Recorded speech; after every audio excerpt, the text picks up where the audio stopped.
Gubernur Sulawesi Tengah Rusdi Mastura meresmikan lokasi pembangunan rumah sakit gratis yang diperuntukkan bagi masyarakat Palu yang kurang mampu.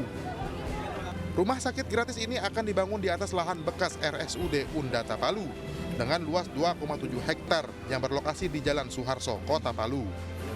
Kita bangun baru kita nanti pengelolaan kita impor kalau CSR dari perusahaan besar. Kemudian ada Pak HT, ada Pak CT, ada Pak Jemi yang selalu bisa mereka siap membantu. Jadi insya Allah ada Pak Roni nanti yang selalu berkomunikasi dengan saya. Inisiatif pembangunan rumah sakit gratis bagi warga tidak mampu ini berasal dari Ketua Dewan Pertimbangan Partai Perindo Sulawesi Tengah yang juga tenaga ahli Gubernur Sulteng Roni Tanusaputra. Dalam waktu dekat dan secepatnya kita akan membuat desain, mengurus izin pembangunan ini. Setelah selesai, mungkin targetnya sekitar 2 bulan, kami akan melakukan pembangunan pertama. Rumah sakit gratis ini nantinya diperuntukkan bagi masyarakat kurang mampu yang tidak terdaftar BPJS. Dari Palu, Sulawesi Tengah, Jamie Hendrik, iNews melaporkan. Kebakaran besar terjadi di pelabuhan Turki di kota Iskenderun yang dilanda gempa selama 2 hari berturut-turut. Pemirsa, media televisi setempat pada hari Selasa menunjukkan asap hitam tebal mengepul dari kontainer yang terbakar di pelabuhan Iskenderun. Laporan menyebutkan kebakaran disebabkan oleh kontainer yang terguling saat gempa kuat yang melanda Turki Tenggara pada hari Senin. Kantor berita Anadolu Agensi milik pemerintah Turki mengatakan sebuah kapal penjaga pantai Turki ikut membantu upaya pemadaman api.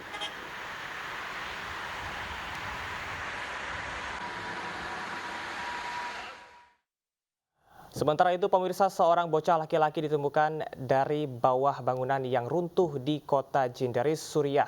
Daerah ini menjadi salah satu wilayah paling parah dilanda gempa pada Senin lalu yang menewaskan lebih dari 5.000 orang di Turki dan Suriah.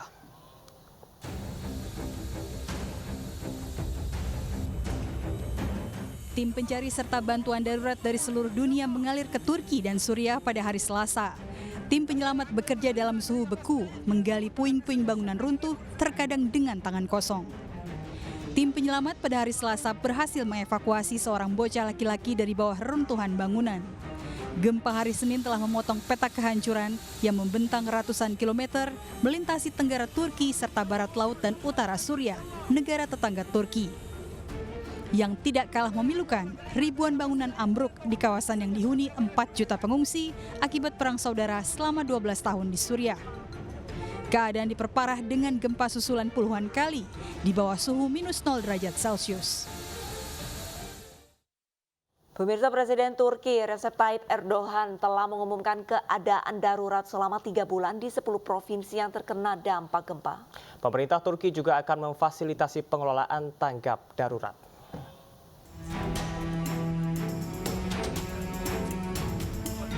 Dalam pidato yang disiarkan media televisi setempat hari Selasa, Presiden Turki Recep Tayyip Erdogan mengutip penjelasan para ahli bahwa gempa dahsyat pada Senin lalu sebagai fenomena unik di dunia.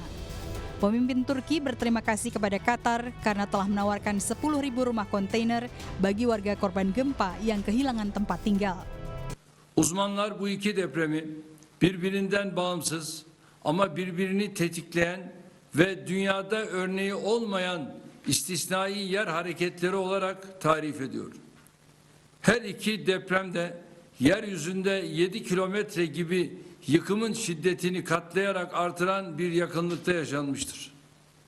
Kırılan fayların genişliği itibariyle de bu depremler benzerlerine göre çok geniş bir alanda çok büyük yıkıma sebebiyet vermiştir. Dolayısıyla sadece Cumhuriyet tarihimizin değil, coğrafyamızın ve dünyanın en büyük felaketlerinden biriyle karşı karşıya. Erdogan mengumumkan keadaan darurat di Turki selama 3 bulan ke depan di 10 provinsi yang terdampak paling parah, di antaranya Gaziantep, Adana, Hatay, dan Kahramanmaraş. Kementerian Dalam Negeri Turki saat ini mempertimbangkan permintaan bantuan melalui posting media sosial dan menyampaikan informasi tersebut kepada tim penyelamat. Banyak warga Turki dan Suriah menggunakan media sosial untuk meminta bantuan bagi orang-orang terkasih yang diyakini terjebak di bawah reruntuhan gedung. Otoritas berwenang menyebutkan jumlah korban tewas kini mencapai 5.000 orang. Pemirsa, ratusan korban selamat gempa di kota Kahramanmaras mengantri roti yang persediaannya mulai menipis. Warga berharap bantuan akan segera datang di salah satu daerah yang paling parah terkena dampak gempa dengan magnitudo 7,8.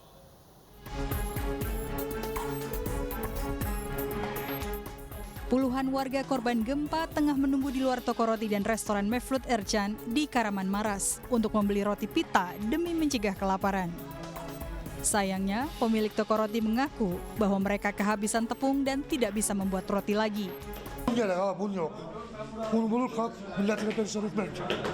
Hiçbir yerde bulamıyorum. Millet de perişan, biz de perişan. Açık gece gündüz açık bunu bulursak. Elimden geldiği kadar halka da elimden geleni yaparım. Yasar Magara, salah seorang warga yang terkena dampak gempa dan sedang mengantri roti, mengatakan sejak gempa tidak ada bantuan yang datang, baik dari pemerintah kota maupun lembaga lain. 3 günden beri acık biz. Yani bize belediyemiz olsun, ondan sonra öbürküler olsun, bize bir yani yardım yapmadılar. Şu an olmuş da AFAD, öbürküler yetkililere sesleniyorum. Sesimizi duyurmak istiyor. Bize çoluğumuz, çocuğumuz perişan şu an biz. Soğukta üşüyor. Ondan sonra evimize git. Sementara Aisan Kurt, pekerja lepas berusia 27 tahun, juga mengeluhkan bantuan yang tak kunjung tiba. Kurt mengatakan mereka tidak mati karena kelaparan atau gempa bumi, melainkan karena cuaca yang sangat dingin. Bizim her şeye ihtiyacımız var. Çadırımız yok, zobamız yok, bir şeyimiz yok. Çocuklarımızın hepsi perişan. Hepimiz yani yağmurda ıslanıyoruz. Çocuklarımız soğukta. Yani açlıktan veya depremden ölmedik ama biz soğuktan donarak öleceğiz yani. Böyle olmaz yani. Hiç kimse yardım göndermiyor. Hiç kimse yani ulaşamıyoruz bile yani kimseye. Korban tewas melonjak di atas 5.000 jiwa dan diperkirakan masih akan meningkat. Pemerintah Indonesia tengah menyiapkan bantuan bagi korban gempa bumi di Turki dan Suriah. Bantuan dikirimkan ke lokasi bencana dalam waktu dekat. Berikut pernyataan Presiden Joko Widodo di Jakarta kemarin. Ya, ini sedang disiapkan bantuannya oleh Menteri Luar Negeri, Kemenhan, dan juga oleh Kementerian Sosial. Baru disiapkan dan segera akan dikirim secepatnya. Ini tadi pagi masih mencari pesawat. Pemirsa, Kedutaan Besar Indonesia di Turki mengevakuasi warga negara Indonesia yang selamat dari gempa.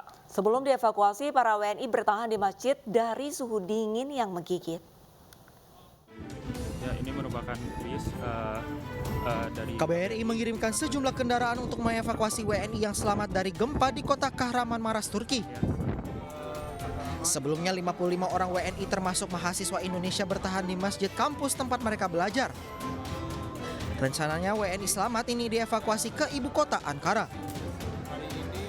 KBRI Turki udah datang ke kota kami buat ngasih bantuan.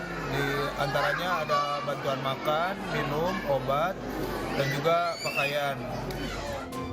Sementara Duta Besar Indonesia di Turki lalu Muhammad Iqbal mengirim 1 kontainer bantuan ke Gaziantep. Bantuan gelombang pertama Indonesia ini rencananya diserahkan ke Bulan Sabit Merah setempat. Batch pertama dari bantuan kemanusiaan dari pemerintah Indonesia sembari menunggu bantuan tahap-tahap berikutnya yang sedang dipersiapkan saat ini oleh pusat. Kemudian yang kedua adalah untuk melakukan evakuasi. KBRI juga rencananya akan mengevakuasi 40 WNI termasuk mahasiswa selamat dari gempa di Gaziantep ke Ankara.